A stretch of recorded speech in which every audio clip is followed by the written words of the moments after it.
Good morning. I'm Tony Sleva, President of Prescient Transmission Systems. I'm a life senior member of IEEE. I've been in the industry for more than 50 years. Today, we're going to talk about some of my thoughts on the electric vehicle infrastructure and things that utilities have to think about as they're introducing electric vehicles to the workplace. So anyhow, things we're going to be talking about are the charger classes and residential versus commercial applications and special charging considerations, grid support, renewable energy limitations, cost recovery, and disaster recovery. To start out with, there's three classes of electric vehicle chargers. There's the level one, which is 120 volt chargers. And the way I think of chargers is different. I think of chargers in terms of how many miles per hour the charger delivers. So a level one charger delivers about 5 miles of energy per hour. A level two charger is a 240 volt charger, and that delivers about 30 miles per hour. So if you charge overnight, you'll get like 200 miles of capacity in your battery.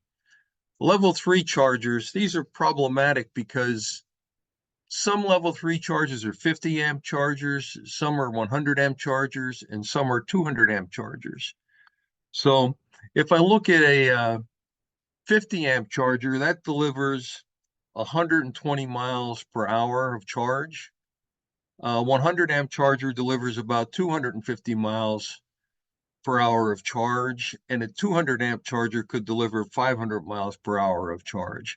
Now, this is set up for cars, electric vehicle automobiles, and we're thinking they're going to get about 3 miles of range per every kilowatt hour that we put in the charger. So that's where these numbers are coming from. And we look at the charger settings. We think there should be three modes of charger settings. If the battery is below 75% of its kilowatt hour rating, you should have the battery charger in a charge mode. When you get above 75% to charging, you should be in the standby mode. And if you're between 50% and 100%, you can be in the grid support mode. We're going to talk more about these later, but smart chargers should be able to automatically switch functions between the charge mode, the standby mode, and the grid support mode based on the availability of energy, based on what the grid frequency is, and based on what the source voltage is, because this is what utilities care about, and this is what we should be concerned about when we're looking at EV chargers. If I'm looking at residential charging, right now we're thinking one level two charger per home. But when I drive around my neighborhood and walk around the neighborhood, I live in a neighborhood where there's a lot of single family houses. And a lot of houses have 2, 3, and 4 cars out front. So I'm thinking if you have multiple electric vehicles at a property, you're probably going to have to put in some kind of selector for how you're charging your EVs up. It can be manual, it can be automatic. And you got to recognize that on a home charger, you're going to get 30 miles per hour of charge unless you put in a supercharger. So these are things that we should be thinking about as we start transitioning to electrification of transportation. When I'm looking at commercial EV charging, level three chargers are what I'm looking at for commercial. And they're either going to deliver 120 or 250 or 500 miles of energy per hour. And you need like 10 to 20 chargers per facility.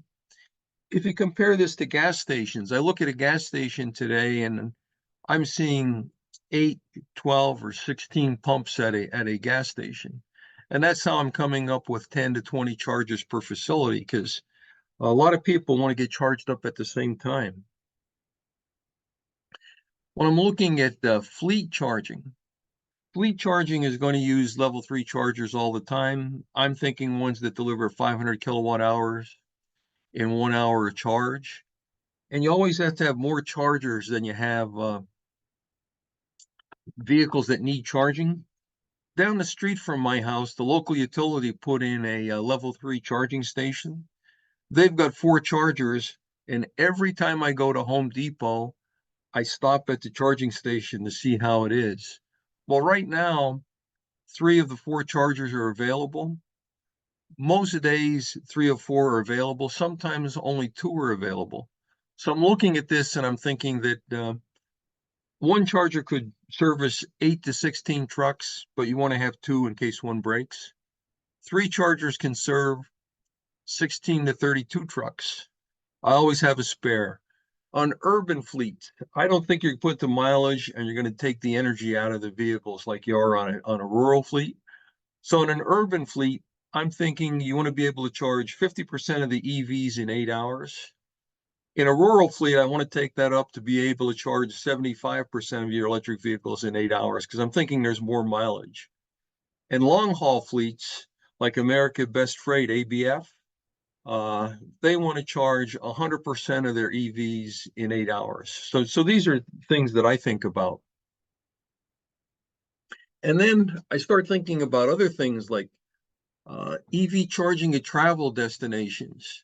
We're going to have surge charging requirements at seasonal and weekends. So if I'm looking at someplace like Atlantic City or Las Vegas, the number of chargers probably has to be based on hotel rooms and events rather than on the number of residents in Las Vegas or Atlantic City. And other things I think about specific items, like if I go to State College, Pennsylvania on a Penn State football weekend, 100,000 people show up to watch the Penn State football game.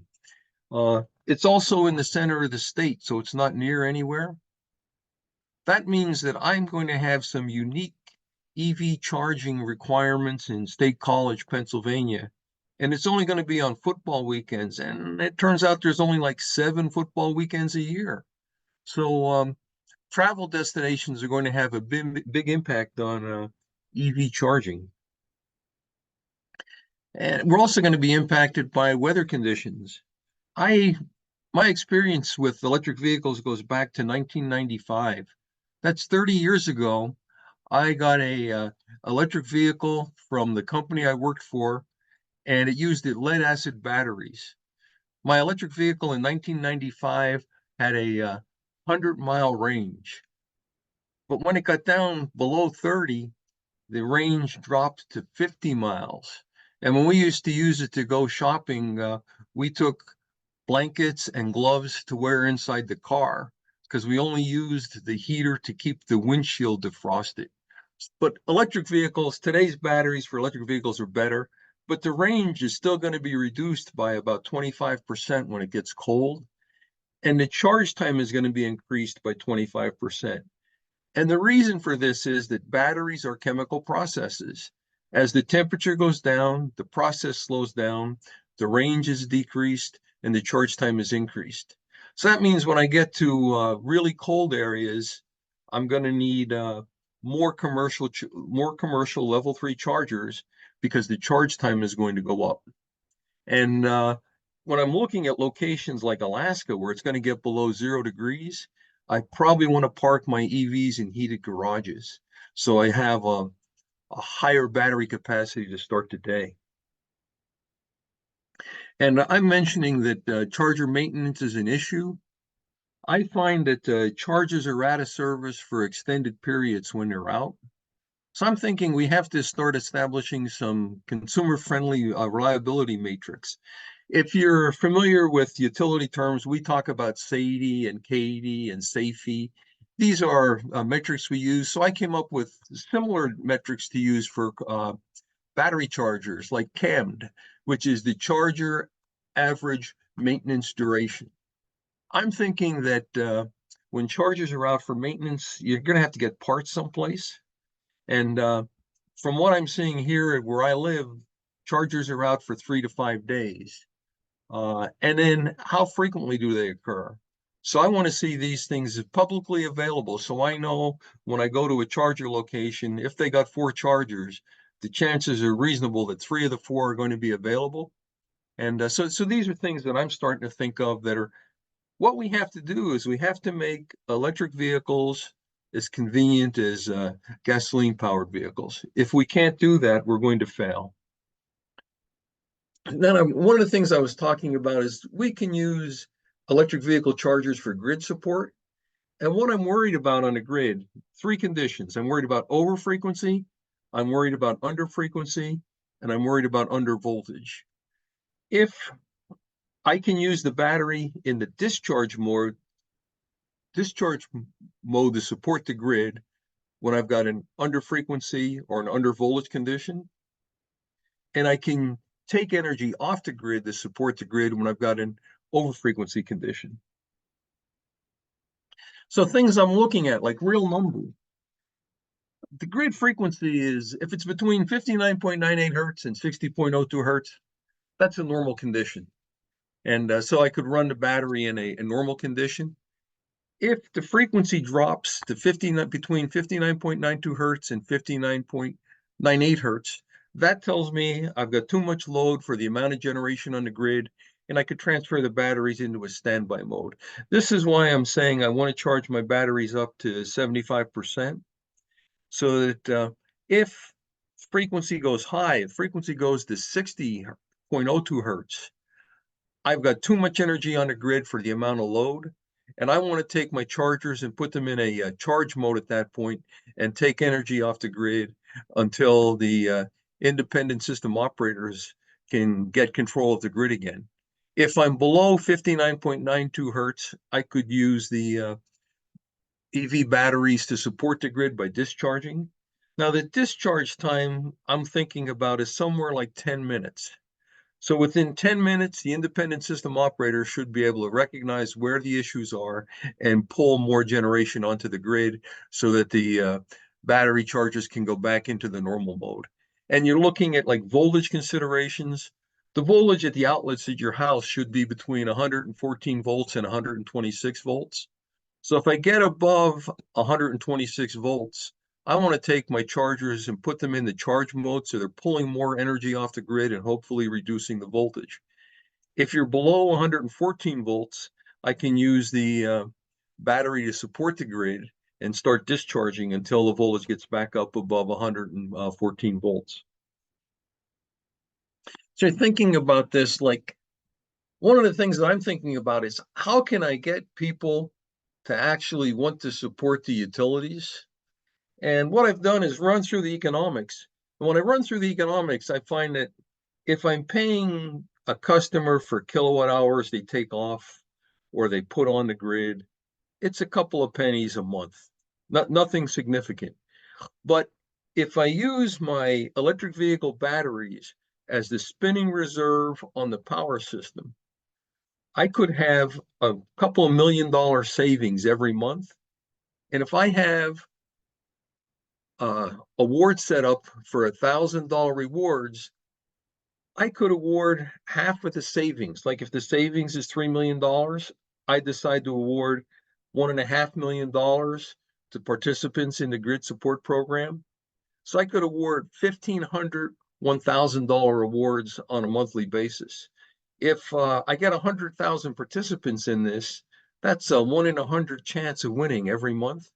Now, the spinning reserve costs are true savings because what happens is, in order to keep the frequency at 60 hertz, what I do is I schedule some generation and I have it ready to run. So if a large unit trips offline, you don't see a frequency deviation. And if we use electric vehicles for the spinning reserve, we could actually reduce the amount of spinning reserve we need on the grid. We could reduce it to zero for that matter. And so I was just showing over a month, and the wholesale energy expenditures. If I'm going to spend $52 million for wholesale energy, the spinning reserve at that point is probably like $3 million. So this is excess capacity that I have out there that I can allocate the costs differently. And you got to remember that the renewable energy supply does not match the energy demand. The peak renewable energy is going to occur during the day, but the peak energy demand is going to occur in the evening. And charging EVs at night, like that's an outdated practice, and we have to get away from doing that. What I did is I went into the California Independent System Operators website. If you have some time at night and you want to have fun, this is a website to just go to. Guys like me can look at this for hours. And what I did is I took earlier this month on April 14th, I looked at the energy supply data for 24 hours. And you can see around noon or 1 p.m., the green is showing renewables, and renewables were supplying all the energy needed in California at that time. But the peak on the day is really around 8 o'clock at night. And at 8 o'clock at night, the orange, which is natural gas, is coming up. So if we decide to charge the EVs at late night and early morning hours, what we're doing is we're using a lot of natural gas to recharge the batteries. And to me, this is concerning. And that means that I should really come up with a strategy to charge EVs during the daytime and not charge them at night. So what I did is I also went on to the California Independent System Operators data, and I looked at the demand. So the previous chart, this was showing where the energy is coming from on April 14th. And this chart is showing where the energy is, what the customer demand is on the same day. And the solid lines are showing the demand. The dashed lines up here are showing the resources available. And you can see there's a lot more resources available in daylight hours than in evening hours, but the demand is higher in the evening hours than it is in the daylight hours. So this is something that we have to address and start charging EVs in the daytime. So you start thinking about this. How can you maximize daytime energy availability? Well, the first thing is utilities can partner with light rail or bus commuter companies. Uh, if you look in the New Jersey area, a lot of parking lots fill up. People get on buses and they and they take the bus to work in Manhattan. And the parking lots there are really big. So if you take a parking lot that handles 1,000 vehicles and you put in 300 level 2 chargers, 300 level 2 chargers on any given day, they could charge up 300 cars. Every car is not going to need a charge every day. So that if you say a car needs a charge every third day, this would provide charging for 300 cars. And you start thinking about this, putting 300 level 2 chargers in a parking lot, that's going to be a challenge, right? It works really well when you have light rail because light rail is putting in a substation every 7 miles or so. And that substation is only being used when a train is going by. So if you use it with light rail, you don't have to invest so much in facilities on the distribution system or the transmission system or in substations because you've already got spare capacity that's only used for 1 or 2 minutes out of every 15-minute period when the trains go by. Another alternative is to equip long-term parking with level 3 chargers with valet parking. Just like when I go into a garage in New York City, I give my keys to someone and they drive my car someplace and park it. And when I come back, I give them my ticket and they give me my car back. Valet parking like that would work really well for long-term parking for light rail terminals and commuter lots for bus companies. And we should have programs to encourage EV owners to charge during the day, on weekends, and when they're working from home. And that grid lottery pool that I mentioned earlier, I think that's one of the things to do. And innovative thoughts like that are really what we need to win the game. You got to remember that old guys like me, we think like, what was a big moment for the electric utility, I should say for the automotive industry? Well, when the Ford Mustang came out, everyone wanted a Ford Mustang, and that was the star performer on the block. So we need the equivalent of a Ford Mustang for EV owners, where everyone wants to have an EV owner, or everyone wants to be an EV owner. So start looking at things like this, and then we move to details that people care about, like energy cost and recovery. It turns out the cost of energy today, well, on any day, varies from 0 cents per kilowatt hour to $1 per kilowatt hour. And if you want to find out what it is today, you can go to the California ISO, and they'll show you what the cost per kilowatt hour is for energy up and down the state of California. A better one to look at is the New York State ISO. When you look at the New York ISO, they've got it separated into 8 zones. California has it separated into maybe 1,000 zones. But you look at that and you see, like, some days the cost of energy is close to zero. That says we've got too much energy on the grid. Uh, and that's the case in April a lot of times. We've got too much renewable energy on the grid right now because we've built the system for that 2 or 3 peak days in August, and it's between 6 and 10 p.m. on the 2 or 3 peak days. So I'm looking at this and I'm saying, well, what kind of charging? How much can I cost? How much can I charge for recharging an EV? In a commercial station, if the cost of power is less than $70 a megawatt hour, the cost of energy is less than 10 cents per kilowatt hour, and we should be charging EVs at about 35 cents a kilowatt hour, $35 for a 100 kilowatt hour charge.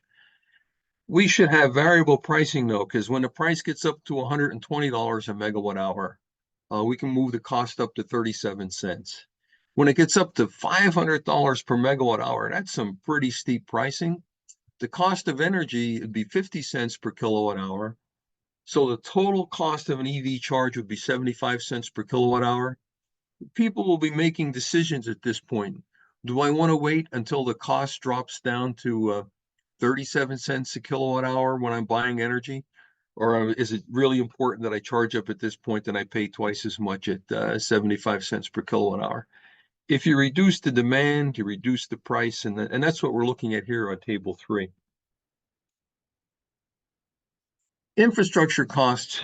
Infrastructure costs to me are problematic because we're building our infrastructure based on a peak load that occurs a few hours, a few days every year. And there's a loose tie to kilowatt hours, not a real tight tie to kilowatt hours. And this cost structure was developed over 100 years ago by Samuel Insull when he was the president of Commonwealth Edison in Chicago. And we haven't really changed much from his original billing structure back in 1918. For level 2 in residential EVs, the kilowatt hour sales will cover the costs for infrastructure. If you put level 2 in parking lots and level 3 in commercial parking lots, that's going to require subsidies because we're not going to have the utilization factor you need to quickly recover your costs, and the return on investment isn't going to be that good. And if I have to build another distribution line from a substation to an EV charging station, the cost to build that line is going to be a couple $1,000,000. That's problematic. So it's going to require subsidies that we can build out the necessary level 3 chargers we need. You got to remember that as an EV and electric utility, we got to catch up with the petroleum industry. If I look at gas stations, any major highway, interstate highways, neighborhood shopping areas, there are gas stations there. I'm going to need the same number of charging stations in along interstate highways, local highways, and in shopping areas. The cost, everyone understands the cost is per gallon. So if it's $4 a gallon for gas, it's 10 gallons is $40. People aren't clear on what kilowatt hour costs are. So it's $35 for 100 kilowatt hours.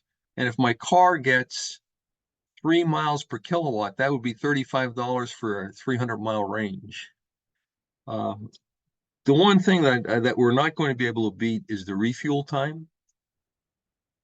A gas station can put 10 gallons of gas in a car in about 2 minutes. To get 100 kilowatt hours in 30 minutes, that would take you 300 miles, but that's a substantial level 3 charger. We don't have grades of electricity. It's all the same. And I'm thinking we have to convince people to refill at a quarter tank or a quarter charge. And since the times are longer, we're going to have some kind of reservation system so that when people get to the charging station, they can expect to hook up and start recharging while they're buying groceries or eating a meal or something like that.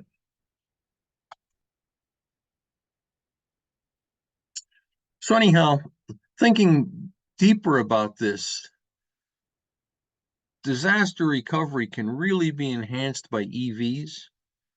The utilities I work with on the East Coast, they supply dry ice to customers to put in their freezers and refrigerator when power is out for a couple of days.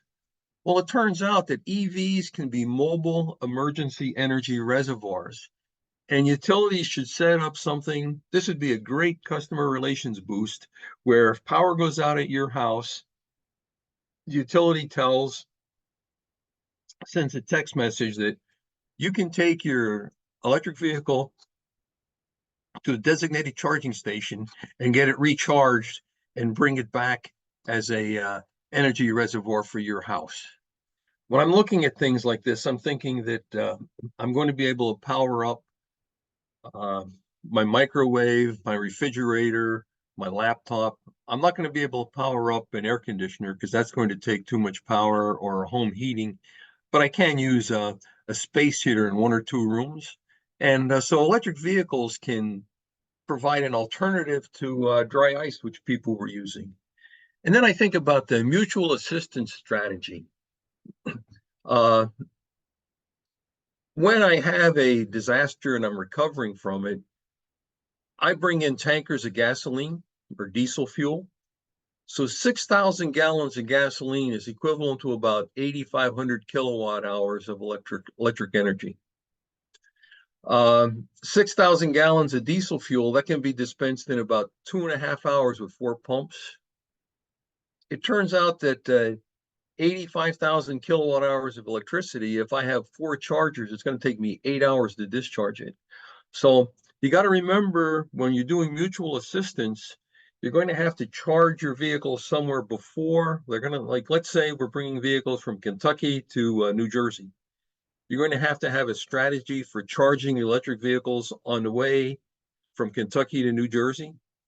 And somewhere around Philadelphia, you're going to have to top them off so that when they get to the work area, the tanks or the batteries are relatively full. And then, so this is for the vehicles and the supply trucks. So there's a lot of things that we have to think about. Nothing is all that challenging. It's a matter of thinking it through before we get too far down the road. So anyhow, we're thinking about things like this, and we're here to help you. So if you want to do an evaluation of your current grid infrastructure, we can help you. If you want to look at models of current and predicted power system dynamics, we can help you. If you want technical reports about specific grid conditions, we can help. We're pretty much expert on power system design and operation. We've invested a lot of time in understanding electrification, not just electric vehicles, but home heating and things like that. We understand energy production costs. Earlier in my career, Electric Light and Power magazine used to publish the most efficient power plants. And they would say that the most efficient coal-fired power plant produced 1 kilowatt hour of electricity for every 10,000 BTUs of energy they consumed. We got to combined cycle, and it changed with natural gas. We could produce 1 kilowatt with every 5,700 BTUs of energy we produced. So these are a bunch of things that they've been in place since 1918 with Samuel Insull. But what we got to do is rethink and compete with other industries.